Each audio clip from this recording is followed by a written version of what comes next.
اللهم اجعل القرآن الكريم ربيع قلوبنا ونور صدورنا وجلاء أحزاننا. Like and subscribe.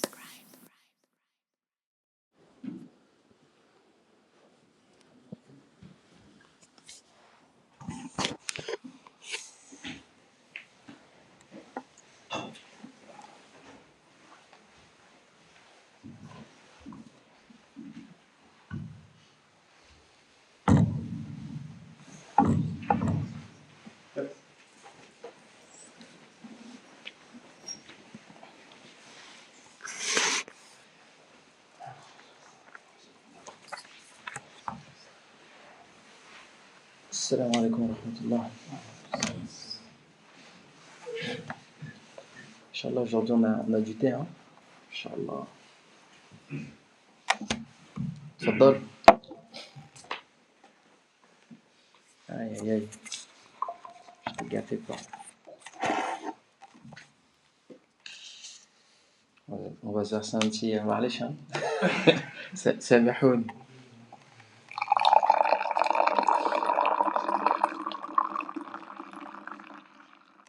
Là on peut commencer. Inch'Allah. Bismillah, alhamdulillah, wa salatu wa salam ala rasulillah. إن شاء الله وصلنا إلى الدرس التاسع من شرح الأرجوزة المئية في ذكر حال أشرف البرية لابن أبي العز الحنفي وشرح الشيخ الدكتور عبد الرزاق البدر. وصلنا إلى البيت وفيه آخى أشرف الأخيار بين المهاجرين والأنصار. وفيه أي في هذا العام الأول من الهجرة آخى أشرف الأخيار صلوات الله وسلامه عليه بين المهاجرين والأنصار على المواساة ليذهب عنهم وحشة الغربة ومفارقة الأهل والعشيرة ويشتد بعضهم من أزر بعض. قال ابن القيم رحمه الله في كتابه زاد المعاد: ثم آخى رسول الله صلى الله عليه وسلم بين المهاجرين والأنصار في دار أنس بن مالك، وكانوا 90 رجلا نصفهم من المهاجرين ونصفهم من الأنصار، آخى بينهم على المواساة يتوارثون بعد الموت دون ذوي الأرحام إلى حين وقعة بدر، فلما أنزل الله وأولو الأرحام بعضهم أولى ببعض في كتاب الله رد التوارث إلى الرحم دون عقد الأخوة. Donc là on arrive au cours numéro 9, comme je disais à nos frères arabophones. Alhamdulillah, je pense qu'on aura terminé Inch'Allah juste avant Ramadan ou juste à temps pour Ramadan, bismillah. Et on est arrivé juste à l'époque au moment de l'Hijra, al-Hijra. Donc au moment où le prophète sallallahu alayhi wa sallam il a quitté Mecca à cause des persécutions pour Al-Médine. Et donc on arrive à un moment crucial. Enfin, on l'avait même anticipé, on l'avait déjà expliqué, hein. Mais l'auteur il revient dessus, donc on va en parler. Il dit que le prophète sallallahu alayhi wa sallam, l'une des premières mesures qu'il a pris en arrivant à Médine, c'est ce qu'on appelle al-mu'akha. Donc c'est comme si en fait il avait fait des contrats de fraternité entre les muhajirin et les ansar. Donc les muhajiroun, ce sont les Mécois, et les ansar, ce sont les Médinois. Et donc il y avait 90 Mécois et 90 Médinois qu'il a réunis dans la maison de Anas ibn Malik. Et en fait chacun devenait le frère de l'autre. Et donc chacun en fait pouvait hériter de l'autre. S'il y en a un qui mourait, l'autre il avait le droit de toucher un héritage jusqu'à ce que Allah Azza wa Jal y mette un terme à cette règle après la bataille de Badr, parce qu'il a révélé dans le verset il est dans Surat al-Ahzab wa ulul arhami awla ba'duhum bi ba'd fi kitabillah, ça veut dire les liens du sang ont la priorité dans les successions sur les liens qui unissent entre les muhajirin et les ansar dans le livre d'Allah Azza wa Jal, ou d'après le livre d'Allah Azza wa Jal.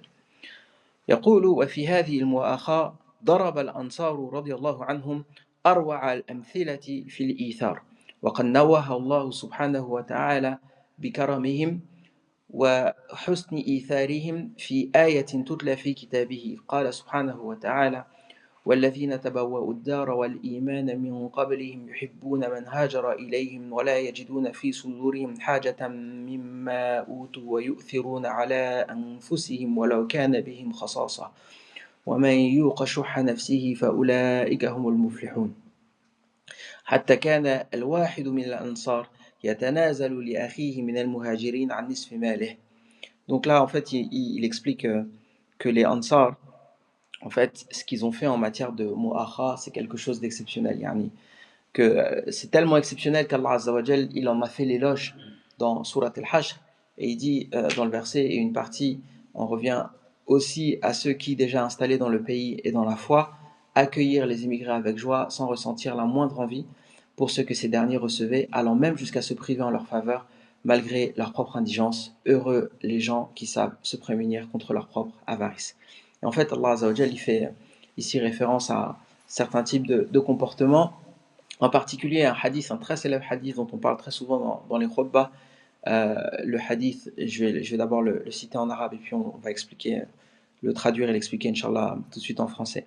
وممن جاء في هذا الباب ما رواه البخاري عن أنس رضي الله عنه قال قدم عبد الرحمن بن عوف المدينة فآخى النبي صلى الله عليه وسلم بينه وبين سعد بن الربيع الأنصاري فعرض عليه أن يناصفه أهله وماله فقال عبد الرحمن بارك الله لك في أهلك ومالك دلني على السوق فربح شيئا من أقط وسم فرآه النبي صلى الله عليه وسلم بعد أيام وعليه ضر من صفرة فقال له النبي صلى الله عليه وسلم مهيم يا عبد الرحمن قال يا رسول الله تزوجت امرأة من الأنصار قال فما سقت فيها قال وزن نواة من ذهب فقال النبي صلى الله عليه وسلم أولم ولو بشاه. Donc ça c'est l'exemple très célèbre de Sa'd ibn Rabi' qui a reçu on va dire pour frère, en tout cas pour hôte, Abdurrahman ibn Auf. Et il est connu qu'Abdurrahman ibn Auf c'était quelqu'un de très riche, il avait le sens du commerce, etc. Mais malgré ça, évidemment quand il a quitté la Mecque il a tout perdu. Sa'd ibn Rabi' il lui a proposé la moitié de sa fortune, de partager sa maison en deux. Il lui a même dit moi j'ai deux femmes, si tu veux j'en divorce une et tu l'épouses. Et donc la réaction d'Abdurrahman ibn Auf elle a été extrêmement noble, parce qu'il aurait pu accepter et puis dire alhamdoulilah. Alors, beaucoup d'entre nous ils auraient dit alhamdoulilah, on accepte, hein. Mais malgré ça il a dit non, qu'Allah Azza wa Jal bénisse dans ton argent et ta famille, mais indique-moi le marché et je vais me débrouiller, quoi. Donc il est parti et il a fait commerce et il a prospéré très rapidement.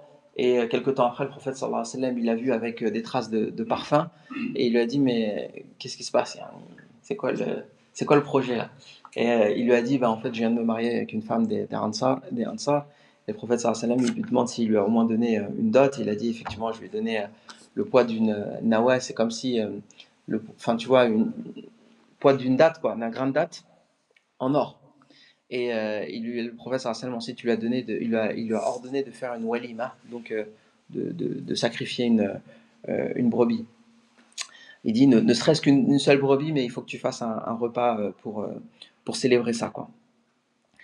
Donc en fait c'est vraiment, ce hadith il est extrêmement riche en leçons, en enseignements, même sur des masail fiqhiyya. Il y a plein de choses à mentionner, mais rapidement, la chose qui est aussi importante en islam, c'est que effectivement l'islam c'est une religion qui accorde de l'importance à la charité.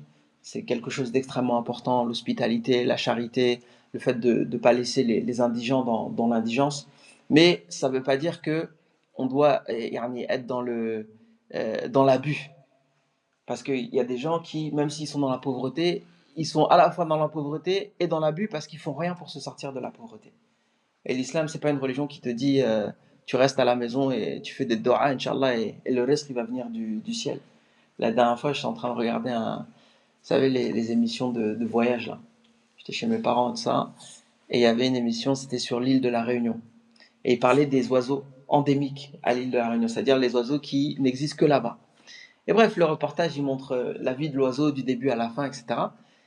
Et ce qui m'a frappé, c'est que, en fait, je me suis souvenu du hadith du prophète sallallahu alayhi wa sallam qui dit لو توكلتم على الله حق توكله لرزقكم الله كما يرزقه الطير يغدو خماسا ويغدو بطانا. En fait, ce qui m'a frappé, c'est que tu vois, l'oiseau, bon, voilà, il vit dans un nid, tout ça. Tous les matins, il se réveille, il sait pas ce qu'il va manger. Et c'est pas pour autant qu'il reste dans son nid. Il va faire son affaire, il va chercher des vers, des graines, ce qu'il trouve dans la journée. Après, il ramène des choses pour ses oisillons, il les nourrit. Et le lendemain, il recommence. Et le prophète sallallahu alayhi wa sallam, il nous dit dans le hadith, si vous placiez votre confiance en Allah, vraiment, mais de manière vraiment sincère, Allah Azza wa Jal vous accorderait votre subsistance au même titre qu'il accorde la subsistance à l'oiseau. Tous les matins, il part le ventre vide et il revient tout le temps le ventre plein. Et subhanallah, l'islam, c'est le juste équilibre. D'un côté, on place notre confiance en Allah, mais de l'autre côté, on provoque le destin. On fait les démarches. Yani comme il dit souvent, on fait les causes. On cherche du travail. Quand on a un travail, on essaye de progresser dans le travail. On essaye d'avoir des diplômes, de passer des formations, etc., etc. Des fois, ça marche, des fois, ça marche pas. Mais tu continues et tu places ta confiance en Allah Azza wa Jal. Tu as la conviction que le risque, il est biyadillah. Le risque, il vient d'Allah. Le risque, c'est pas ton employeur, c'est pas le RH, c'est pas le gouvernement, c'est pas le RSA, c'est pas France Travail ou je sais pas quoi. Tout ça, c'est le risque d'Allah. Donc, il y a cet équilibre à avoir entre faire les efforts pour gagner sa subsistance et être convaincu que la subsistance, elle vient d'Allah Azza wa Jal. Et les compagnons, c'est exactement ce qu'ils avaient compris. C'est la raison pour laquelle les muhajirines, ils ont tout laissé pour Allah Azza wa Jal, et que Allah Azza wa Jal, il les a pas laissés. Ils ont trouvé des gens qui les ont aidés, qui leur ont mis le pied à l'étrier, et dès qu'ils ont réussi à être indépendants, ils ont plus été un poids pour, euh, pour leurs hôtes. Et ça me rappelle aussi un principe. La dernière fois, on avait fait une khutbah sur la question de l'hospitalité. J'avais oublié de mentionner un point qui me paraît important, mais bon, comme je disais hier là, pour la haqiqa ou avant-hier, malheureusement, pendant la khutbah, on ne peut pas tout mentionner, mais j'ai beaucoup insisté sur la question de l'hospitalité. Et je disais que l'hospitalité, c'est vraiment quelque chose de très important dans notre religion, même dans nos cultures respectives. Mais ça ne veut pas dire que les gens qui reçoivent l'hospitalité, ils doivent être des poids pour les gens qui les accueillent. En fait, quand tu vas visiter quelqu'un, ou alors, je sais pas, tu vas dormir chez quelqu'un, il faut que tu saches de toi-même quand il faut rentrer chez soi. Et que tu n'attends pas que la personne, elle t'envoie des signes de, je sais pas, elle regarde sa montre, ou elle te fait comprendre que, tu vois, elle a un rendez-vous, ou ce genre de choses-là. C'est pas plus que les gens sont généreux que tu dois te sentir à l'aise, tu vois. L'expression fais comme chez toi, c'est juste l'expression. Hein. Fais comme chez toi, mais n'oublie pas que t'es pas chez toi, tu vois. Et en fait, le comportement d'Abdurrahman ibn Auf, c'est exactement ça. Le Ansari, il vient, il l'accueille, il lui dit, t'es comme mon frère. Je suis même prêt à divorcer d'une de mes femmes pour toi. Je suis prêt à partager une de mes fortunes pour toi, la moitié de ma fortune pour toi. Je suis prêt à partager ma maison. C'est pas plus qu'il le fait de bon gré que tu es obligé d'accepter. Ça aussi, c'est un point hyper important. C'est pas plus qu'on te donne que tu es obligé d'accepter. Tu peux aussi dire Barakallahu fi malik, qu'Allah bénisse ton argent et je vais me débrouiller tout seul. Ça aussi, c'est quelque chose de dans les deux, en fait, on a un bon comportement auquel répond Abdurrahman ibn Auf, il répond au bon comportement par le bon comportement.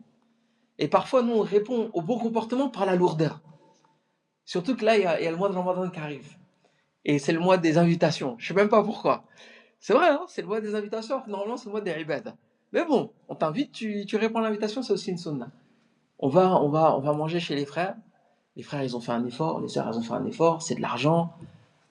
Tout ce qu'on te présente, tu n'es pas obligé de le manger. Hein. Tout ce qu'on présente devant toi, tu n'es pas obligé de le manger. Il fait l'effort. Mais reste, sois un peu pudique. Fais preuve de retenue. Il mange que. Voilà, même s'il insiste. Et pareil, peut-être que le frère, il veut prier le tarawih. Mais toi, tu t'es mis à l'aise.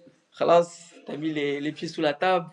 T'as mangé le plat, le dessert. Comme disent les Français, le fromage.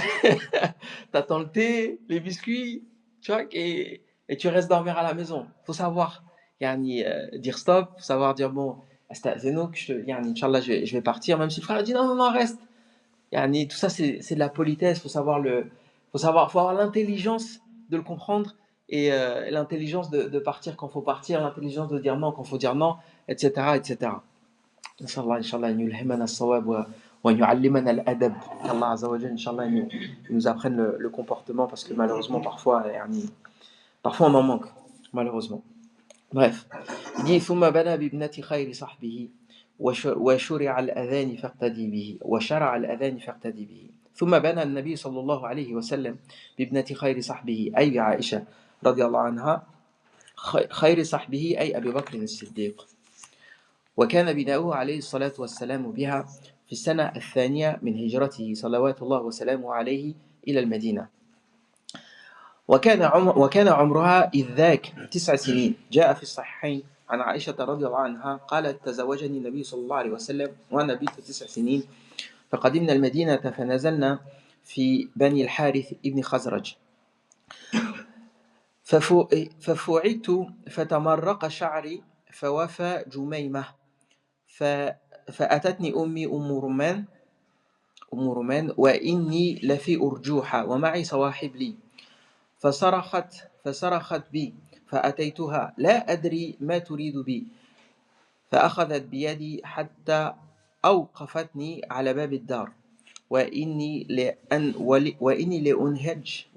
لأنهج حتى سكن بعض نفسي ثم أخذت شيئا من ماء فمسحت به وجهي ورأسي ثم أدخلتني الدار فإذا نسوة من الأنصار في البيت فقلنا على الخير والبركة وعلى خير طائر فأسلمتني إليهن فأصلحن من شأني فلم يرعني إلا رسول الله صلى الله عليه وسلم ضحى فأسلمتني إليه وأنا يومئذ بنت 9 سنين بسم الله.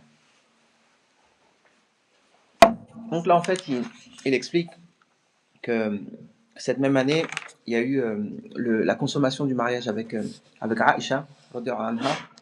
Bon, on rapporte le hadith dans le détail.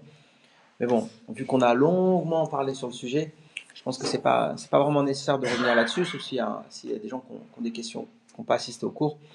Mais globalement, on a déjà parlé en long, en large, en travers du mariage de Aïcha, assez longuement. Fallait Inch'Allah, i'adat al-kalam ou fiha, c'est pas vraiment opportun de revenir là-dessus, d'autant que on reste dans les grandes lignes et c'est plutôt un résumé de la sira qu'un traitement de la sira de manière exhaustive. Il dit وشرع الأذان للصلاة وكان قبل أن يشرع الأذان للصلاة يتحين الناس وقت الصلاة فإذا شرعوا أن الوقت قرب أتوا إلى المسجد جاء في الصحيحين عن ابن عمر قال كان المسلمون حين قدموا المدينة يجتمعون فيتحيون الصلاة ليس ينادى لها فتكلموا يوما في ذلك فقال بعضهم اتخذوا ناقوسا مثل ناقوس النصارى وقال بعضهم بل بوقا مثل قرن اليهود فقال عمر أولا تبعثون رجلا ينادي بالصلاة فقال رسول الله صلى الله عليه وسلم يا بلال قم فنادي بالصلاة وليس المراد بالمنادى للصلاة الأذان المعروف وإنما المراد النداء بالصلاة مثل أن يقال الصلاة جامعة فيجتمعون جاء في الطبقات لابن سعد عن عروة بن الزبير وزيد بن أسلم وسعد بن المسيب والسعيد بن المسيب قالوا كان الناس في عهد النبي صلى الله عليه وسلم قبل أن يؤمر بالأذان ينادي منادي النبي صلى الله عليه وسلم الصلاة جامعة فيجتمع الناس.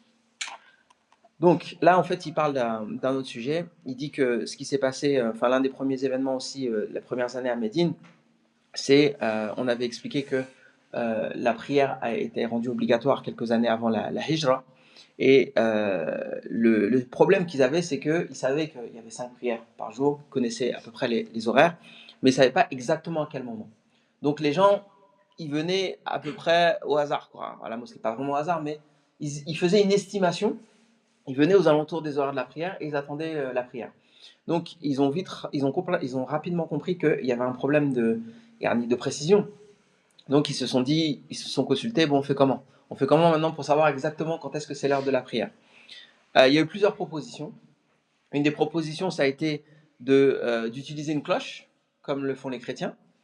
Une autre proposition, ça a été d'utiliser la corne du bélier, comme le font les juifs, donc d'utiliser un soufflet comme ça, pour appeler à la prière.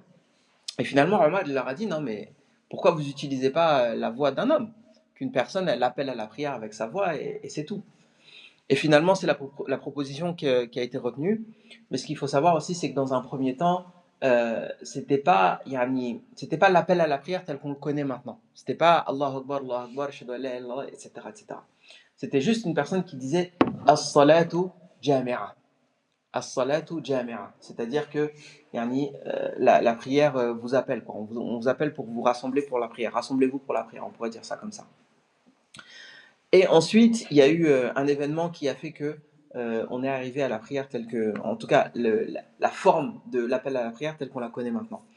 Il dit donc, ثم بعد ذلك رأى عبد الله بن زيد رضي الله عنه رؤيا فقصها على النبي صلى الله عليه وسلم وفي رؤيا سمع ألفاظ الأذان الله أكبر الله أكبر إلى آخر هذه الألفاظ فقال النبي عليه الصلاة والسلام إنها لرؤيا حق إن شاء الله فقوم مع بلال فألقها عليه فليؤذن بها فإنه أندى صوتا منك فحينئذ شرع الأذان المعروف. Donc ensuite il dit que Abdullah ibn Zayd il a fait un rêve et dans le rêve il entendait la formule de l'adhan telle qu'on la connaît maintenant et donc il a raconté ce rêve au prophète sallallahu alayhi wa sallam et le prophète sallallahu alayhi wa sallam il a dit c'est un rêve Ru'ya haq, c'est-à-dire que ce sont des rêves prémonitoires, les rêves qui relèvent de l'inspiration divine. Comme l'a dit le prophète sallallahu alayhi wa sallam dans un autre hadith, que en fait la prophétie va disparaître et la seule chose qui va rester chez les croyants, c'est les inspirations qui viennent d'Allah. Donc il y a certains rêves, parfois tu vois enfin ça peut arriver, je ne sais pas si ça vous est arrivé à vous ou pas, mais moi je vous dis à titre d'exemple, quand j'avais à peu près 14 ans, moi je n'étais pas musulman à l'époque, 14-15 ans on va dire, je me suis vu en rêve musulman. Et enfin, je me suis réveillé le matin, je me suis dit, je fais n'importe quoi, jamais de la vie, tu vois. Et aujourd'hui, je suis devant vous en train de vous raconter ce rêve. Donc, parfois, il y a des rêves qui viennent d'Allah. Évidemment, parfois, il y a des rêves qui viennent de Shaitan, mais il se peut que Allah Azza wa Jal te montre certaines choses et te passe certains messages. Mais comme je disais dans un autre cours, le domaine de l'interprétation des rêves, c'est aussi un domaine où il y a énormément de charlatans et de charlatanisme. Donc, il faut aussi faire attention de ne pas rentrer dans la paranoïa. Dès que tu vois un rêve, je sais pas quoi, l'oiseau bleu, ça veut dire si, je sais pas quoi et tout. Bon, il y a des gens qui ont ce don, hein, incontestablement, mais ces gens, ils sont rares. La sourate Yusuf en parle, hein. C'est des choses que Allah Azza wa Jal, il accorde à certaines personnes et il n'accorde pas à d'autres. Et c'est pas parce qu'on est imam qu'on est forcément interprétateur de rêves. Ça, je tiens à le dire parce que des fois on m'appelle pour interpréter des rêves. Moi, j'y connais rien en interprétation des rêves, d'accord. Et il y a des domaines dans lesquels où je suis pas compétent et je le dis ouvertement sans aucun problème. On m'appelle pour les ruqya, je fais pas de ruqya et c'est pas grave, chacun son domaine. Il y a des gens ils le sentent, il y a des gens ils ont le don. Moi, je le sens pas, j'ai pas le don, c'est comme ça et c'est pas grave. Et donc, en fait, parfois, les gens ils pensent que l'islam c'est une espèce de package où tu es compétent dans tous les domaines. Non, tu peux être compétent dans certains domaines, pas compétent dans d'autres, c'est comme ça. Il y a des qualités qu'Allah Azza wa Jalla donne à certaines personnes, il ne les donne pas à d'autres. Et c'est pas, ça n'a pas de rapport avec ta piété, quoi. C'est pas parce que tu interprètes les rêves que tu es pieux ou t'es pas pieux, ou c'est pas parce que tu sais faire la ruqya que t'es un wali min awliya ou l'inverse n'est pas vrai. Bref, Allah Azza wa Jalla il a accordé à ce sahabi ce rêve, et subhanallah, jusqu'à aujourd'hui, t'imagines le nombre de hasanat. Parce que grâce à son rêve, enfin, du fait de son rêve, euh, on fait la même chose. On répète exactement ce qu'il a vu dans le rêve. Et il y a un hadith qui dit Man sanna fil islam sunnatan hasana falahu ajruha wa ajru man amila biha. Celui qui introduit une bonne pratique en islam, il aura la récompense de toutes les personnes qui œuvreront comme lui. Après, introduire une bonne pratique, ça ne veut pas dire une sunna qui n'a pas été approuvée par le prophète sallallahu alayhi wa sallam. Moi, je vois tout de suite venir dans vos questions. Est-ce qu'il y a des bid'ah hasana, je sais pas quoi là. Mais le sujet, c'est, enfin, il a dit, j'ai vu ça, le prophète sallallahu alayhi wa sallam a approuvé cet acte-là, et c'est là où c'est devenu une sunna hasana. Une sunna hasana, ça peut être aussi une sunna qui existe déjà. Ça ne veut pas dire qu'il est introduit de nulle part. Comme par exemple une personne, je sais pas moi, on appelle par exemple, bientôt ça va être Ramadan, on va vous dire oui, il faut donner des tabarru'at, des sadaqat pour la mosquée, la personne qui donne en premier et qui incite par son élan les autres à donner, et ben cette personne-là, elle a la récompense des gens qui font la même chose. Donc chaque fois que tu incites à faire le bien, et à condition que ce soit évidemment un bien qui soit approuvé par l'islam, approuvé par la sunna, et que tu es un précurseur dans ce bien-là, eh bien toutes les personnes qui vont te suivre dans cette voie-là vont engendrer des récompenses à ton bénéfice. Donc ce sahabi, Abdullah ibn Zayd, chaque fois qu'un musulman il appelle à la prière, il a des hasanat bi'idhnillah. Donc le prophète sallallahu alayhi wa sallam, il a dit à Abdullah ibn Zayd d'enseigner à Bilal les formules ou les phrases de l'adhan, et jusqu'à aujourd'hui on continue à appeler à la prière de cette manière. Et ce qui est intéressant aussi, un autre enseignement qu'on peut retirer de cet événement-là, c'est que les musulmans, ni ils ont fait comme les chrétiens, ni ils ont fait comme les juifs. Et ça, c'est une phrase c'est un principe que le prophète sallallahu alayhi wa sallam il rappelait souvent. Il disait Khaliful Yahoud wa Nasara. Par exemple, le fait de se laisser pousser la barbe, de se tailler la moustache, yani mukhalafatan lil Yahoud wa Nasara. Les juifs, ils se laissent pousser la barbe et la moustache, en tout cas les pratiquants parmi eux, quoi. Et les chrétiens, ils se rasent souvent les deux, ou parfois ils laissent pousser la moustache. Et le musulman, il a sa propre voix. L'islam, c'est pas, comme le disent parfois certains chrétiens, c'est pas une espèce de christianisme, je sais pas quoi, ou une espèce de judaïsme, je sais pas quoi. Parfois, ils aiment bien nous comparer. Certes, il y a des similarités, mais l'islam, c'est une religion qui a su tracer sa propre voie, et qui a sa propre particularité, qui a sa propre singularité. Et d'ailleurs, c'est ce qui fait souvent grincer des dents, c'est qu'on cherche pas à leur ressembler, quoi. On a notre propre voie, on a notre propre culte, notre propre façon de faire le culte. Notre boussole, c'est le Coran et c'est la sunna du prophète sallallahu alayhi wa sallam, et c'est rien d'autre. On ne cherche pas à imiter les chrétiens, on ne cherche pas à imiter les juifs. Il dit donc فاقتدي به فهو إمام المتقين وقدوة المؤمنين والمشروع في حق المسلم كذلك أن يقتدي بالمؤذن ويردد معه إلا عند قول حي على الصلاة حي على الفلاح يقول لا حول ولا قوة إلا بالله كما جاء في ذلك عن رسول الله صلى الله عليه وسلم. بسم الله. Donc là, il explique que lorsque l'on appelle à la prière, on doit répéter exactement ce que dit le mu'adhin.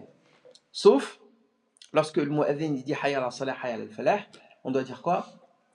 La hawla wa la quwwata illa billah. Mais sinon, on répète, quand il dit Allah Akbar, on répète, quand il dit la ilaha illallah, on répète, quand il dit ashhadu anna Muhammadan rasulullah, etc., etc. Un point important que je préfère mentionner, parce que souvent, quand les frères ils appellent à la prière, on a cette problématique, et surtout pendant l'iqama, c'est Allahu Akbar. On entend trop souvent Allah Akbar. Et al-lugha al-arabiyya daqiqa. La langue arabe, c'est une langue de déclinaison. Donc Allahu, c'est pas la même chose que Allah. Et surtout, ils disent Allahu. Non, souvent ils disent Allahu Akbara. C'est ça que je voulais dire. Allahu Akbara.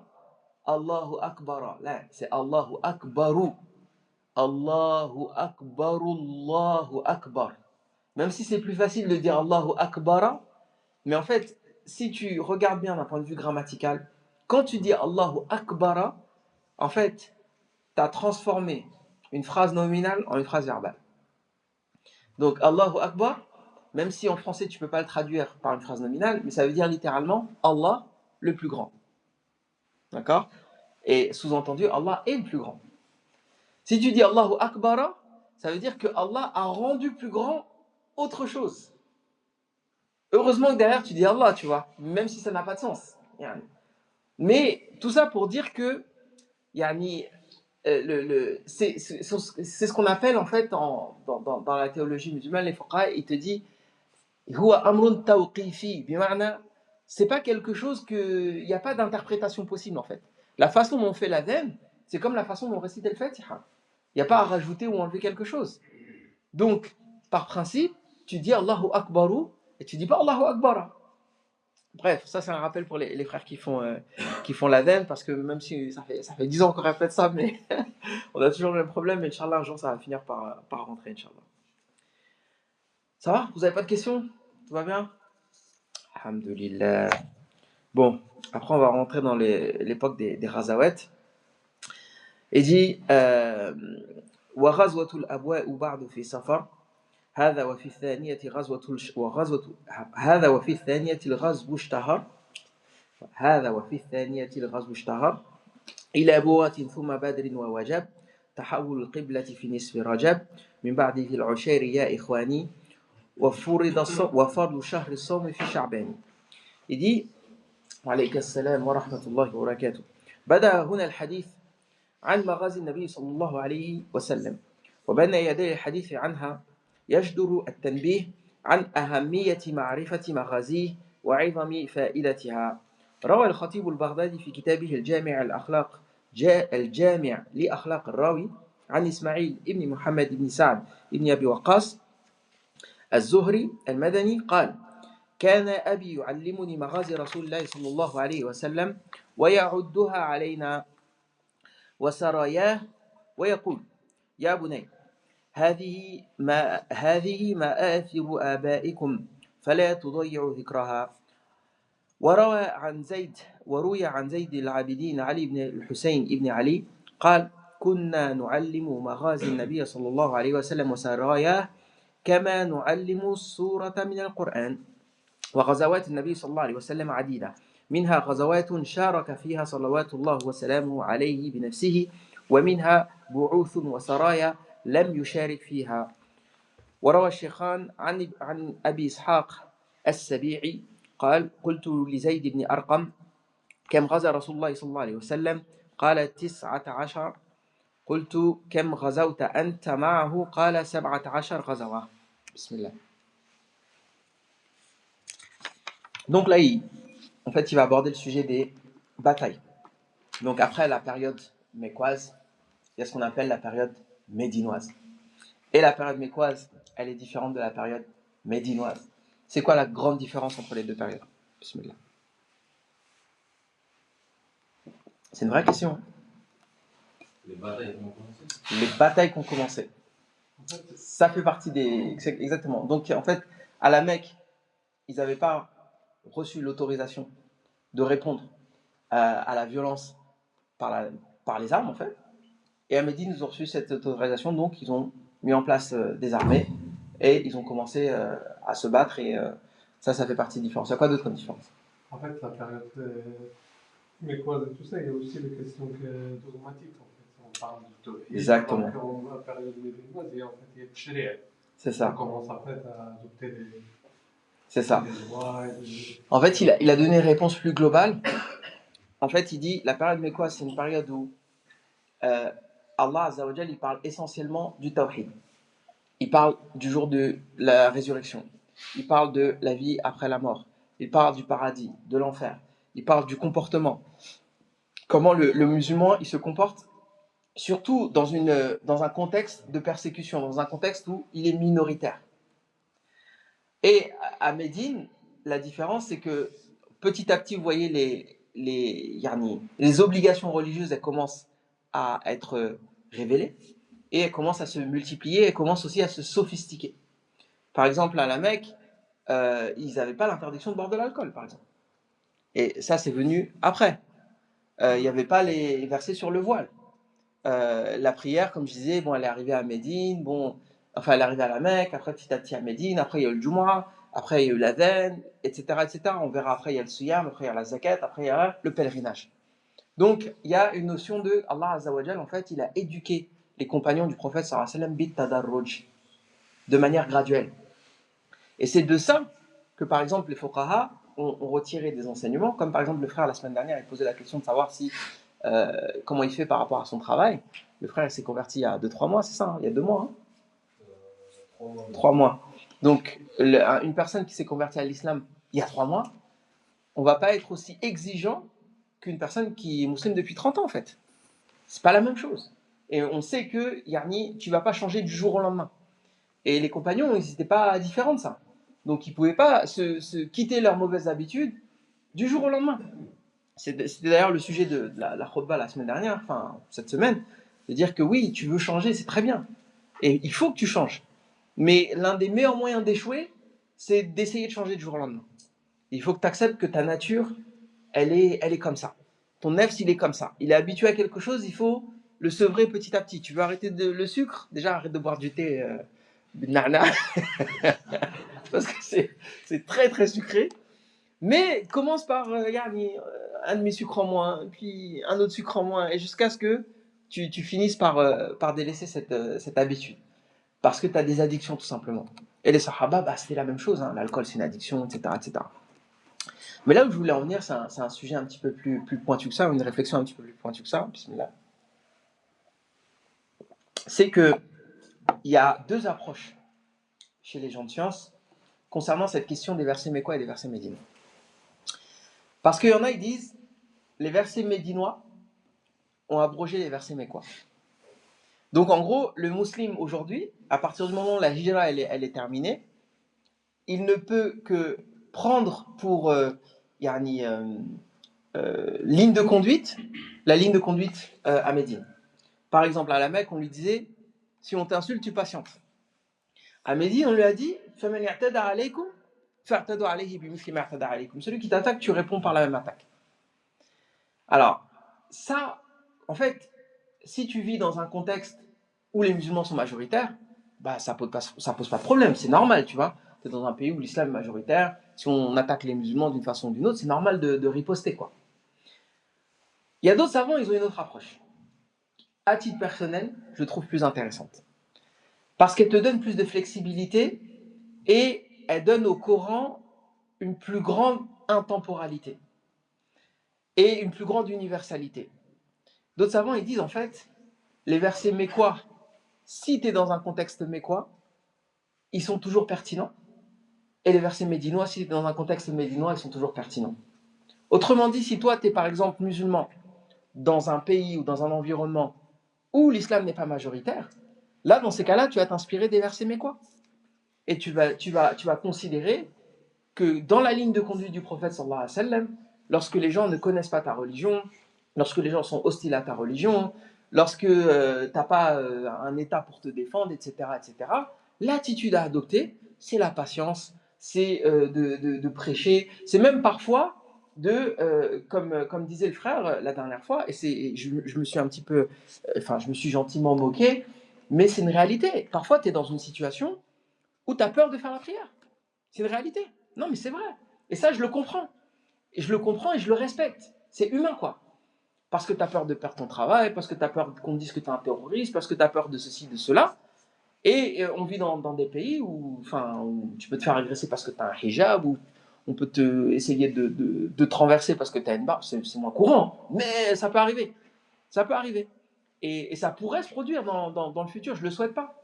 Mais on peut arriver à une situation où les gens commencent à être hostiles physiquement envers les musulmans. Mais si tu as la rigidité de dire, parce qu'il y a des frères, ils sont comme ça, hein, des frères et des sœurs d'ailleurs, de dire, non mais le Coran, il dit ça. En fait, tu prends un verset, tu le sors de son contexte, et parfois tu vas voir que tu vas te retrouver dans une situation où c'est impossible de le mettre en pratique. Or que le Coran, en fait, en abordant les deux époques, il te donne cette souplesse-là. Pourquoi tu ne la prends pas? Pourquoi tu veux, tu veux rendre obstru, c'est pas un mot qui n'existe pas, obtus, c'est ça le terme, où tu veux rendre, tu veux restreindre, voilà, c'est ça le mot, quelque chose qu'Allah Azzawajal n'a pas restreint. Pourquoi on ne s'inspire pas, par exemple, du hadith Inna ad-dina yusr. La religion, elle est souple. Et toute personne qui fait preuve de rigorisme dans la religion, ce rigorisme il se retournera contre lui. Et en fait, que le prophète sallallahu alayhi wa sallam, il nous invite à viser le juste milieu, à viser la droiture et à essayer de s'en rapprocher le plus possible. Saddidu wa qaribu. Al-qasda tablughu. Soyez modérés et vous arriverez à destination. Et subhanallah, regarde l'analogie de Rasulullah sallallahu alayhi wa sallam. Inna ad-dina yusr wa la yushaddu ahadukum hadha ad-din illa ghalaba. Je pense que les élastiques, ça n'existait pas à l'époque de Rasulullah sallallahu alayhi wa sallam. Et je pense qu'ils n'avaient pas connaissance du caoutchouc. Hein. Mais regarde l'élastique. Tu tires un élastique. Qu'est-ce qui va se passer? Qui va gagner? Tu tires un élastique, tu veux tirer le plus fort possible. Généralement, il ne va pas rompre l'élastique, ça. vous avez des enfants, ils ont tous joué avec un élastique. À un moment donné, il a tiré l'élastique, il est revenu sur son visage, ça. Wallah, on connaît des gens comme ça, qui sont rentrés dans le dîn, qui ont voulu faire les durs, et ça s'est retourné contre eux. Comme le boomerang. Yani, la religion, c'est un marathon, c'est pas un sprint. Et yani, tu veux tout faire et tout bien faire, c'est très bien. Tu as une très bonne intention, et c'est pas des gens mauvais, c'est pas des gens mal intentionnés, etc. Mais c'est juste des gens qui ont été trop vite, trop forts, et qui ont voulu yani, être plus pieux que les Sahaba, tu vois. J'exagère à peine quand je dis ça. Mais que la religion, elle nous invite à la modération. Et c'est une religion qui est extrêmement riche, et extrêmement souple et extrêmement bienveillante. Et c'est une religion qui est adaptée à tout lieu et à toute époque. Et donc le Coran mécois, si tu dis que le Coran médinois il abroge le Coran mécois, je parle de généralité, je ne parle pas de versets spécifiques parce qu'effectivement il y a des versets qui abrogent d'autres, mais je parle en généralité. En vérité, tu restreins énormément du Coran parce que la plupart des sourates, on sait que c'est des sourates mécoises. Et le prophète sallam, il est resté 13 ans à la Mecque, etc., même si les sourates médinoises après elles sont plus longues. Mais c'est dommage de se couper de cette source d'inspiration qui est Rasulullah sallam, qui était source de patience, de clémence, de sagesse aussi. Parce que les gens, ils ont aussi le droit d'entendre le message de l'islam. C'est pas, t'as attaqué ma religion, bam, Allahu Akbar, je sais pas quoi. Non, il y a aussi cet aspect de l'islam, qui est l'aspect de la patience, de la persévérance, de la discussion, de la conviction, de l'échange. Et après, il y a des gens, effectivement, ils sont mal intentionnés, ils détestent l'islam, ou alors il y a des gens des pays, de manière générale, qui complotent contre les musulmans, qui cherchent à les attaquer, et dans ces cas-là, effectivement, les musulmans, ils n'ont pas de se défendre. Il n'y a pas de sujet là-dessus. Mais c'est juste pour dire que, parfois, il y a des gens, ils ont une lecture du Coran, c'est comme si tu lisais que d'un seul œil en fait. C'est comme si en fait tu sélectionnais seulement les versets qui vont dans ton sens et dans le sens de tes passions, malheureusement. Et après il y a l'autre extrême aussi. Il y a des gens qui veulent aussi effacer des versets du Coran parce que ça les arrange pas, ou qui veulent effacer des ahkam du Coran parce que ça les arrange pas. Et c'est pas du tout mon discours. Mais mon discours c'est de dire qu'il faut lire le Coran avec comment dire, exhaustivité, avec toute sa complexité, avec toutes ses facettes. Et le plus important, c'est de contextualiser, de comprendre le verset, il a été révélé dans quel contexte. Et c'est quoi les enseignements que les fuqaha en ont tirés. C'est quoi les ahkam. Donc, qu'est-ce que ça veut dire? Et pas plonger la tête la première dès qu'on sort un verset du Coran. Allah, il a dit ça, donc il faut faire ça, et c'est simple. Et souvent, les gens, c'est ça leur problème. C'est qu'ils n'aiment pas la nuance. Il faut que ce soit noir ou blanc. Il y a mu'min, il y a kafir. Tu vois ce que je veux dire? Et tu peux pas leur dire c'est compliqué. Ils aiment pas ça. Ils veulent la facilité. Mais en vérité, si c'est difficile à comprendre, ça veut dire que toi, tu fais pas partie des gens qui sont habilités à interpréter ces textes-là. Laisse ça aux experts. Laisse ça aux experts et dis Allah alam. Et c'est pas grave si tu dis Allah alam. C'est pas grave si tu sais pas. T'es pas obligé d'avoir une position sur tout, sur tous les sujets. Ouais, qu'est-ce que tu penses de... La dernière fois, on m'a dit, ouais, qu'est-ce que tu penses de ce qui se passe en Syrie? Alors là, je sais pas, frère. Je connais pas. Je connais pas le contexte, j'ai jamais vécu en Syrie. Et la vérité, c'est que le conflit syrien, j'y comprends rien, en fait. Et c'est pas grave. Je suis pas obligé d'avoir une position sur tout, un avis sur tout. C'est quoi la solution conflit israélo-palestinien? Là, je sais pas, frère. Je sais pas. C'est compliqué. C'est une réalité, c'est compliqué. Est-ce qu'ils ont eu raison de faire ce qu'ils ont fait ou je sais pas. Je suis pas obligé d'avoir un avis. Et je suis pas, comment te dire, mukallaf, c'est-à-dire, yawm al-qiyamah, il y a des sujets des sujets qui nous dépassent la réalité, sur lesquels on ne sera pas interrogé à titre individuel, en fait. Et oui, l'islam, c'est une religion qui a les solutions, mais il y a des sujets qui sont tellement complexes qu'une seule personne, un seul être humain ne pourra pas les résoudre. Je vous donne un exemple. Je sors un peu du sujet, mais je trouve que le sujet il est très important. À une époque, on avait ce qu'on appelle le mujtahidin. Donc le mujtahid, c'est la personne qui a un tel niveau dans les sciences religieuses que tu lui poses n'importe quelle question, même si la réponse elle n'existe pas dans le Coran, dans la Sunna, et qu'aucun savant n'y a jamais réfléchi auparavant, il est capable de te sortir une réponse. Après, il y a deux types de mujtahid. Il y a ce qu'on appelle mujtahid al-mutlaq, donc mujtahid qui n'est pas attaché à une école de religion, comme par exemple, enfin, qu'à sa propre école, par exemple, comme Abu Hanifa, l'imam Ahmed, Shafi'i, l'imam Malik. On peut citer aussi des gens comme, je sais pas moi, l'imam al-Awza'i, on peut citer Sufyan al-Thawri, on peut citer, je sais pas, l'imam al-Tabari. C'est des gens, ils étaient tellement savants qu'ils avaient leur propre école. Il y en a d'autres qui sont venus après et qui n'ont pas forcément suivi ces écoles-là. Et il y a d'autres types de savants qui ont suivi des écoles, mais qui malgré ça étaient quand même des mujtahidines. Donc ce qu'on appelle mujtahid muqayyad. Donc il est mujtahid, mais dans une école de pensée particulière. Aujourd'hui, les ulama considèrent que ce type de mujtahid, c'est-à-dire le mujtahid et le mutlaq, ça n'existe plus et c'est impossible à reproduire. Parce qu'à l'époque, si tu veux, il était possible de réunir la plupart des savoirs de l'époque.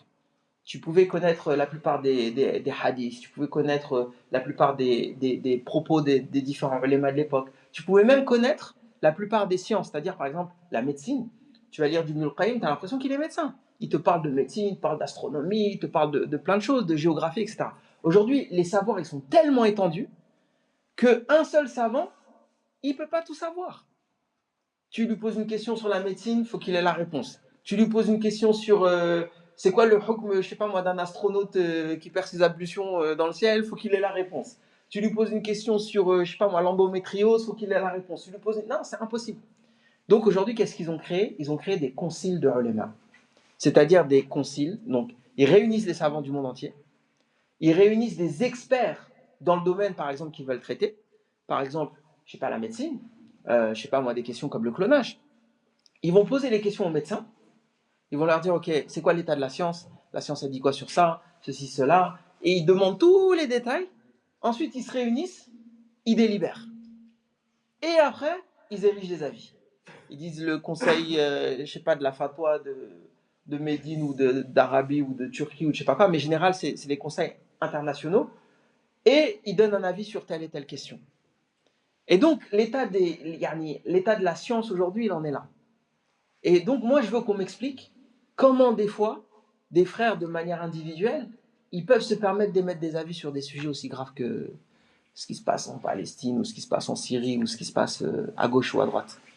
Parce qu'il a vu un verset, ou parce qu'il a entendu une vidéo YouTube, ou tout simplement parce qu'il a un avis. Wallah, c'est grave. Wallah, c'est grave. Et donc, on vit à une époque où, malheureusement, il y a ce genre de... Enfin, ça s'est un petit peu calmé, hein, mais bon, l'époque, vous savez, l'époque Daesh, les départs en Syrie, etc., c'était un petit peu la problématique. C'était que les gens se sentaient habilités à donner leur avis sur des questions géopolitiques extrêmement graves. Et ils te sortaient des hadiths de oui, à la fin des temps, il va se passer ci, il va se passer ça, le Mahdi va arriver dans 2 jours ou je sais pas quoi, tu vois. Et le résultat, c'est qu'il y a des centaines et des milliers de gens qui en sont morts, en fait. Et c'est ça qui est grave. C'est que le fait de parler sans religion, enfin de la religion sans science, sans avoir le niveau, sans avoir les compétences, sans être habilité à parler de ça, bah, tu peux amener des gens à la mort. Et même dans l'actualité, on le voit. Hein. Les gens qui prennent, je sais pas moi, il a entendu, il y a un prof, il a insulté le prophète, je sais pas quoi là, il va prendre son arme et il va lui faire justice et puis il dit ouais, j'ai défendu le prophète sallallahu alayhi wa sallam. La hawla wa quwwata illa billah. C'est très très sérieux et c'est très très grave. Donc,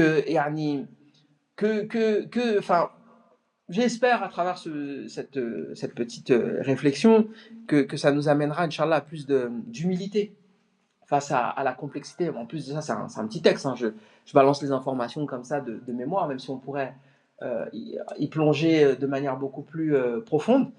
Mais que le savoir, de manière générale, en fait, plus tu apprends et plus tu as conscience de ton ignorance. Plus tu apprends et plus tu as conscience de ton ignorance. Et si tu apprends et que tu ressens que la science te rend arrogant, alors tu n'es pas sur la bonne voie. Alors tu ne comprends pas ce que tu apprends. Parce que la science est censée te rendre humble. Ce n'est pas censé te rendre arrogant. Et normalement, plus tu apprends, plus tu vois de la nuance. Moins le monde il est noir et blanc, plus le monde il est gris. Et je te le dis même à titre personnel, il y a plein d'avis sur lesquels j'étais catégorique il y a 10 ans. Aujourd'hui, je ne le suis plus.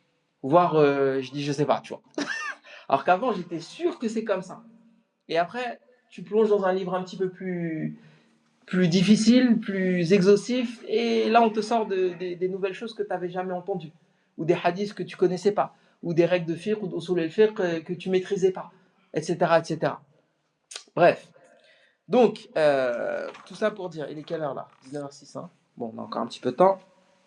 Donc, on parlait de la question des razawat, et c'est un sujet hyper sérieux. Donc, le sujet, c'est que à partir de maintenant, le prophète sallallahu alayhi wa sallam, il va commencer à répondre à l'agression des Mécois, et ça va se faire par le biais de beaucoup de batailles. Et là, en fait, ce qu'il discutait le cheikh, c'est qu'il disait que, en fait, les compagnons et même leurs enfants, le tabi'in, etc., la question de la chronologie des razawat, donc des batailles du prophète sallallahu alayhi wa sallam, c'est un sujet auquel ils accordaient énormément d'importance. Et donc, c'est quelque chose qui a été très bien documenté, quoi. À tel point qu'il disait, nous, on enseignait les razawat à nos enfants. Donc, c'est l'arrière-petit-fils de Ali ibn Abi Talib, qui s'appelle Zayn al-Abidin Ali ibn Hussein ibn Ali, le petit-fils d'ailleurs, pas l'arrière-petit-fils, qui disait, nous, on enseignait à nos enfants les razawat comme on enseignait les sourates du Coran. Et il y a des livres qui s'appellent Kitab al-Maghazi, par exemple, des livres qui parlent que des batailles du prophète sallallahu alayhi wa sallam, à quelle époque ça a été, il y avait combien d'effectifs, il y avait combien de morts, etc. Bref, c'est un sujet qui est extrêmement bien documenté et qui est très important. Ça fait partie de l'histoire de notre religion. C'est pas quelque chose dont on a honte ou quelque chose qu'on doit cacher, je sais pas quoi, etc. Et à tel point que c'est un sujet qui a même intéressé énormément de non-musulmans, hein. C'est à ce qui paraît, même dans les écoles militaires, ils étudient les batailles du prophète sallallahu alayhi wa sallam, et que depuis même l'époque de Napoléon, quand il est venu en Égypte, il a étudié les batailles du prophète sallallahu alayhi wa sallam, et apparemment il s'en serait même inspiré.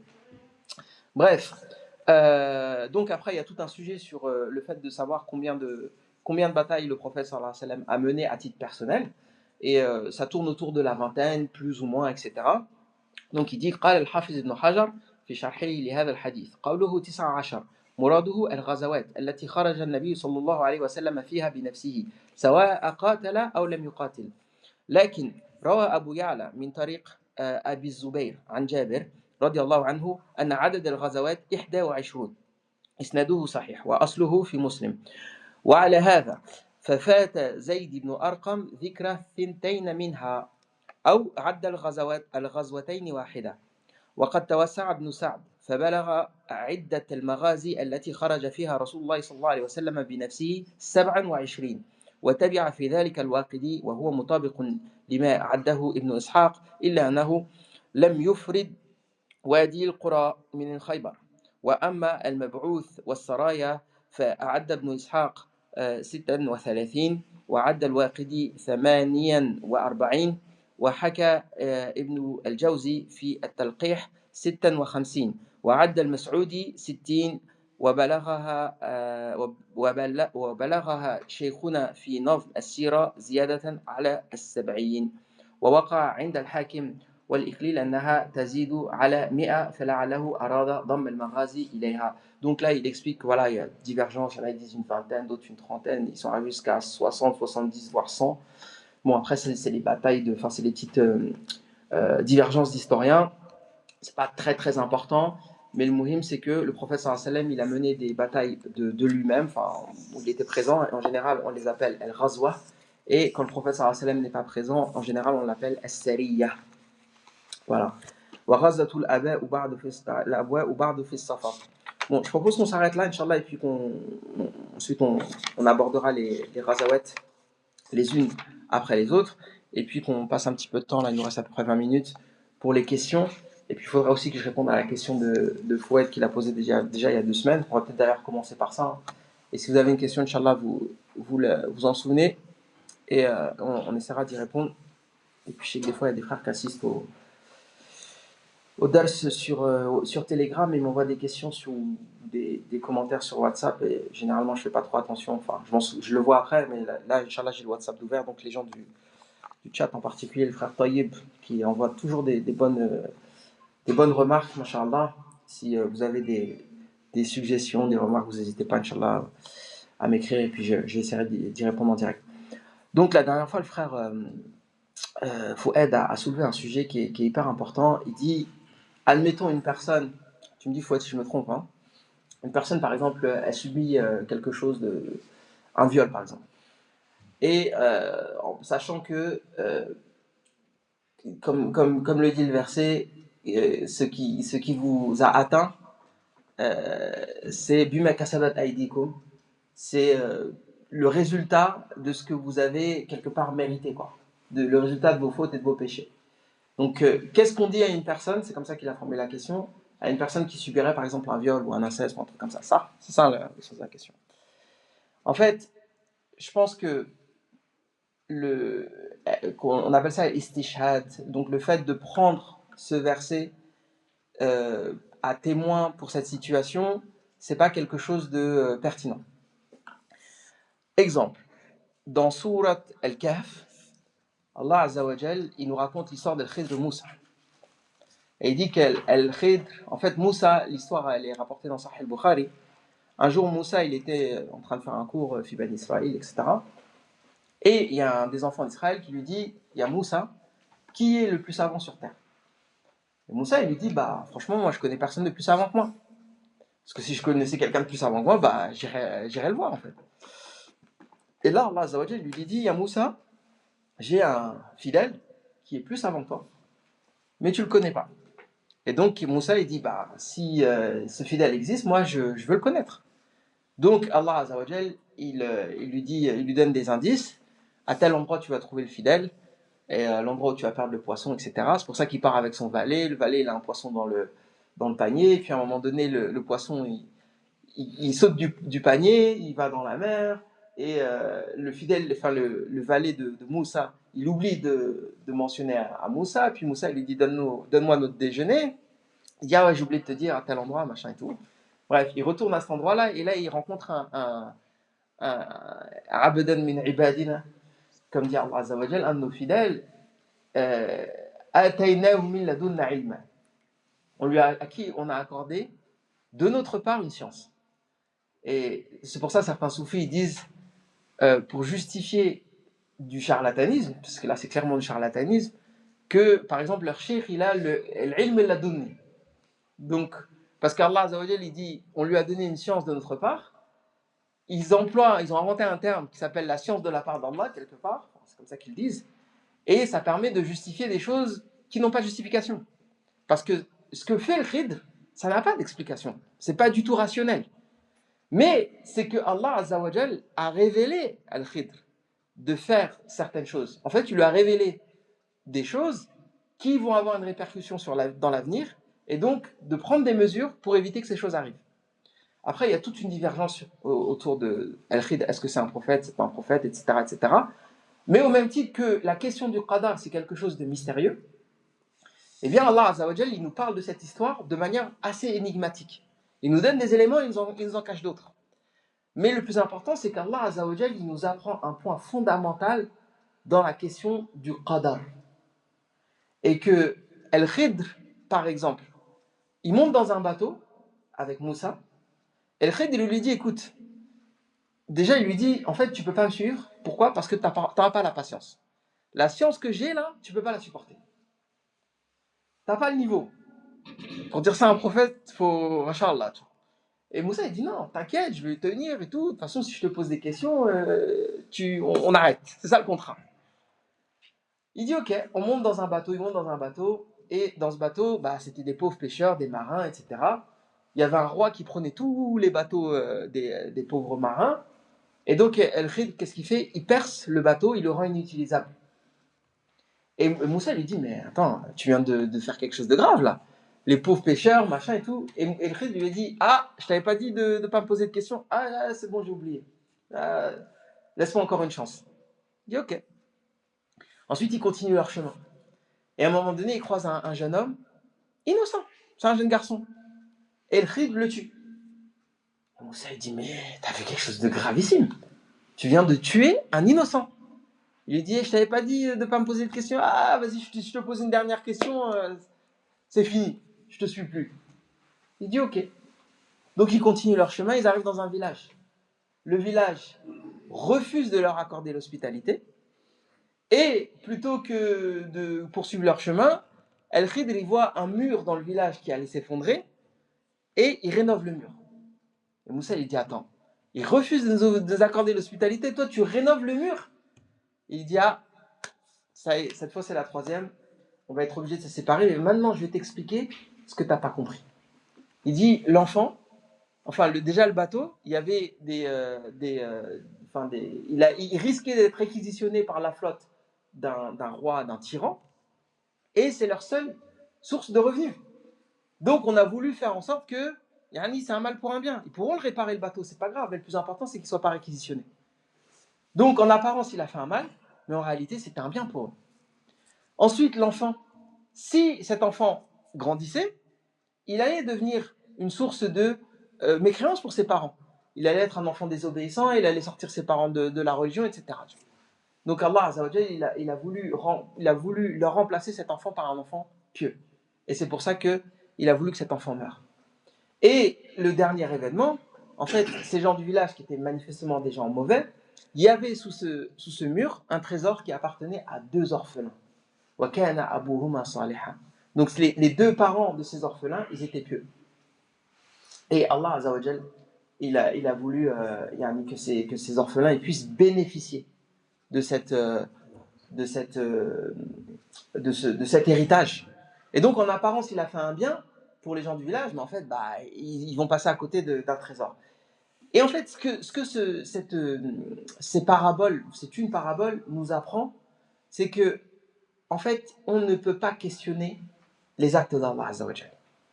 On reprend l'exemple de ce qui se passe à Gaza. Il y a des gens qui sont éprouvés dans leur foi face à une telle détresse. Comment Allah Azza wa Jalla, il peut autoriser que des enfants se fassent bombarder? هذا سوء أدب مع الله عز وجل. Ça, c'est un manque de savoir-être envers Allah Azza wa Jalla. On ne questionne pas les œuvres d'Allah Azza wa Jalla. Et il faut faire la distinction ici entre deux choses. Il y a ce qu'on appelle, quand on étudie le qada wal qadar dans l'aqida, il y a ce qu'on appelle as-sunna al-kawniyya ou al-irada al-kawniyya. C'est la volonté universelle d'Allah Azza wa Jalla. Donc, je crois que les chrétiens ils appellent ça la volonté parfaite ou un truc comme ça. Mais le truc c'est que Allah Azza wa Jalla, tout ce qui se passe sur terre, il l'autorise. Il l'autorise, ça ne veut pas dire qu'il le valide. Donc il permet au meurtrier de commettre un meurtre, il permet au violeur de commettre un viol, etc. etc. Mais ça ne veut pas dire qu'Allah Azza wa Jalla l'enjoint et l'accepte et le valide et le récompense. Au contraire, ces gens-là seront châtiés. Pourquoi il le permet? Pour une sagesse qui nous dépasse. Parce que Allah Azza wa Jalla, encore une fois, c'est pas une idole. Une idole, on peut en quantifier dans quelle matière elle a été faite, quel poids elle pèse, etc., etc. Un être humain, on peut analyser son comportement, on peut même l'anticiper. Et donc, quelque part, questionner les œuvres d'Allah Azza wa Jalla, c'est un petit peu le considérer comme une idole. وَلَا يُحِيطُونَ بِشَيْءٍ مِنْ عِلْمِهِ إِلَّا بِمَا شَاءَ. On ne peut pas cerner la science d'Allah Azza wa Jalla. Mais dans tout ce que Allah Azza wa Jalla autorise, en vérité, il y a une sagesse. Même si on ne le sait pas. Mais ce n'est pas forcément lié au fait que la personne elle est mauvaise. Les enfants de Gaza, ils n'ont rien demandé, même enfants ou pas enfants d'ailleurs. Ils sont innocents. Peu importe ce que tu leur reproches, toute la violence qu'ils ont subie, ils ne la méritaient pas. Mais est-ce qu'Allah Azza wa Jalla l'a autorisé? Naam, Allah Azza wa Jalla l'a autorisé. Par sa grande sagesse, il l'a autorisé. Et ça fait partie de l'ibada. Le fait d'être un abd, d'être un fidèle, c'est aussi d'avoir l'humilité de ne pas questionner les œuvres d'Allah Azza wa Jalla. La yus'alu amma yaf'al wa hum yus'alun. Allah Azza wa Jalla ne sera pas interrogé sur ce qu'il fait, mais nous serons interrogés sur ce que nous faisons. Et il y a un deuxième type de volonté divine, c'est la volonté religieuse, l'irada shar'iyya. Allah Azza wa Jalla, il veut que on se lève le matin pour faire la prière, il veut qu'on mange le halal, il veut pas qu'on utilise le riba, il veut pas qu'on viole, il veut pas qu'on mente, il veut pas qu'on tue, etc., etc. Et en fait, il faut faire la séparation entre les deux. Il y a des choses qu'Allah Azza wa Jalla autorise, mais ça ne veut pas dire qu'il est valide. Et il y a des choses qu'Allah Azza wa Jalla veut, mais ça ne veut pas dire que forcément on va nous-mêmes les faire. Je ne sais pas si je réponds à la question, mais en tout cas, c'est bon? C'est clair? Tout le monde est d'accord avec ça? Non? Quelqu'un qui a dit non? Non. Et là, j'avoue, Si tu dis non, frère, j'avoue, j'ai pas le cardio là. Est-ce qu'il y a une autre question? Pas de commentaire? T'as une question, toi, ça te voit. Elle est pas convaincu par ce que je dis. Non, ça fait. T'as le droit, hein. Ça fait mal, mais. Moi, c'est je fais un boulot. commentaire à rajouter. Hum. Excuse-moi. Il y avait une personne qui m'avait posé Expliquer. ce genre de questions. Ah, poser genre. Là, il laisse faire certaines choses. Moi, ce que j'ai répondu, c'était juste mon avis personnel. Moi, je me suis posé cette question. Je me dis, mais si un roi, il empêche tout le monde de faire quoi que ce soit, comment veux-tu qu'il juge? C'est ça. Ouais. C'est le sens de l'épreuve. Personne pense comme ça. Faut pas un musulman pense comme ça. Si Allah intervient, le jour du jugement, on n'a rien à se reprocher. Exactement. C'est le sens de l'épreuve. Et puis, enfin, tu sais, ça c'est la question typique du non-musulman. Ou alors de la personne, parfois malheureusement des anciens musulmans, il te dit, moi je crois pas en Dieu parce que si Dieu il existait, il y aurait l'appel dans le monde. Tu vois. Tu sais, en philosophie, on appelle ça une prémisse. Si ceci, il y aurait cela, en fait, c'est pas forcément logique. Hein. Si, machin, qui a dit ça? Qui a dit que... En fait, c'est toi qui décides de Dieu comment il se comporte. En fait, tu peux pas anticiper le comportement du Créateur si déjà tu ne connais pas le Créateur. D'abord, tu cherches à le connaître. Et tu cherches à le connaître par les livres qu'il a révélés, pas par rapport à ta logique à toi. Ça, c'est ta logique à toi. Mais c'est pas la réalité. Il n'y a rien de lésime dans ce que tu viens de dire. Il n'y a rien d'évident. Ça rentre dans la question que...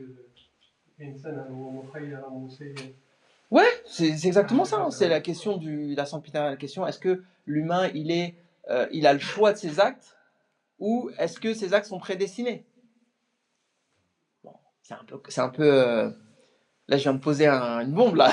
Je viens de poser une bombe. Mais en fait, les deux en même temps. Les deux en même temps. Mais on n'a pas le temps d'expliquer, là. Tu voulais dire quoi, Bernard? Ouais, non, après, sans jugement, mais. Bien sûr. Moi, comme je suis d'XP, des fois, on récupère les enfants qui sont d'inceste. Ouais. Vraiment, des tout petits. Ouais. Tu te dis quoi? Pourquoi? Bah oui, mais en fait, c'est ce genre de questions que tu n'as pas le droit de te poser. Parce que, comme je t'ai dit, toi, ta condition de abd, Allah Azzawajal, il ne nous a pas autorisé à questionner ça. La seule chose qui nous incombe, nous, en tant que croyants, c'est de faire la distinction entre le bien et le mal. On questionne les actes des criminels. Et Allah Azzawajal, il a créé le bien et il a créé le mal. Parce qu'il y en a qui ont été jusqu'à dire que Allah ne crée pas le mal. Donc, l'humain, Allah ne sait pas ce que l'humain va faire. Et ces gens-là, c'est une secte qui s'appelle Qadariya. En fait, ils ont nié le destin. Et c'est la première secte qui a apparu en islam. Et leur objectif, c'est de disculper Allah Azzawajal du mal. En fait, c'est une bonne intention. Et l'autre, en fait, il y a une règle qui dit, chaque fois que tu as une secte, tu as son opposé qui apparaît. Donc, tu as eu les Khawarij, tu as eu les Shia. Tu as eu les gens qui ont nié le destin, et tu as les opposés qu'on appelle Al-Jabriya. Les gens qui ont nié le libre arbitre. Et qu'on dit, l'humain, il n'a pas de libre arbitre. Donc, la conséquence de ça, c'est quoi? C'est de nier le châtiment. Pourquoi tu vas me châtier si j'avais pas d'autre choix que de faire le mal?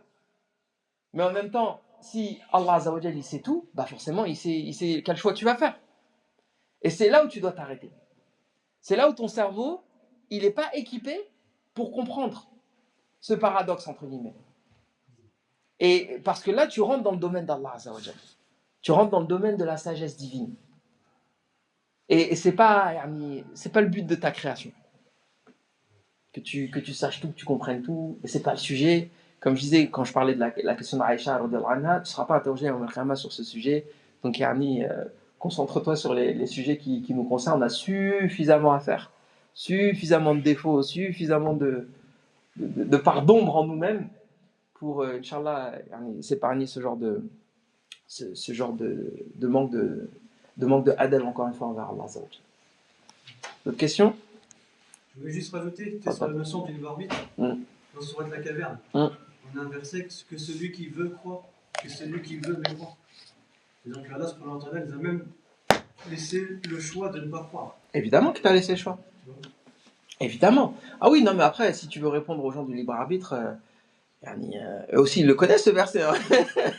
Le sujet, il est plus complexe que ça. Mais évidemment, la ikraha fi din, tu peux citer ce verset-là, c'est dans Surat al-Baqarah.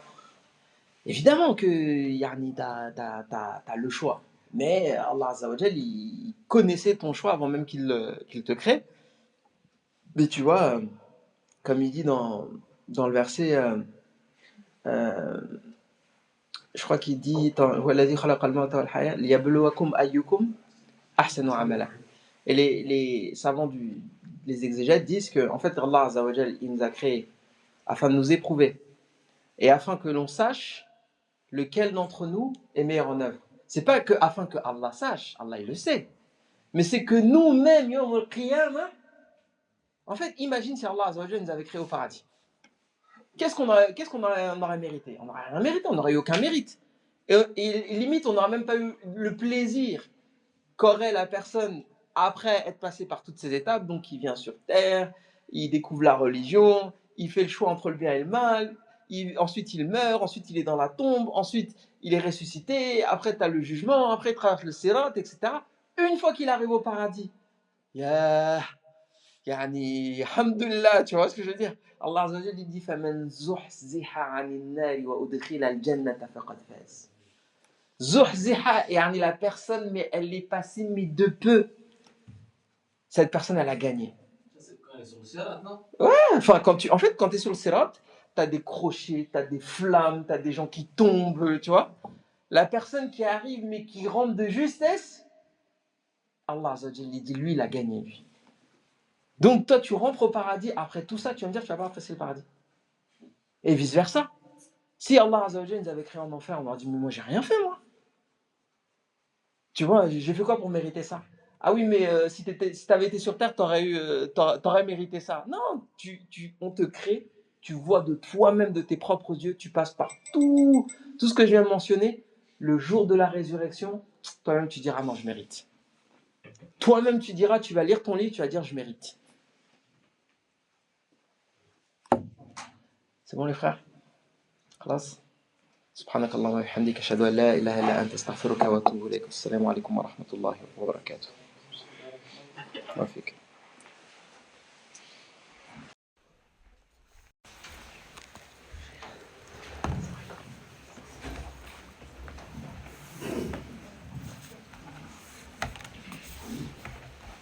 الله أكبر الله أكبر الله أكبر الله أكبر أشهد أن لا إله إلا الله. ربنا تقبل منا إنك أنت السميع العليم. ربنا تقبل منا إنك أنت السميع العليم. Like and subscribe.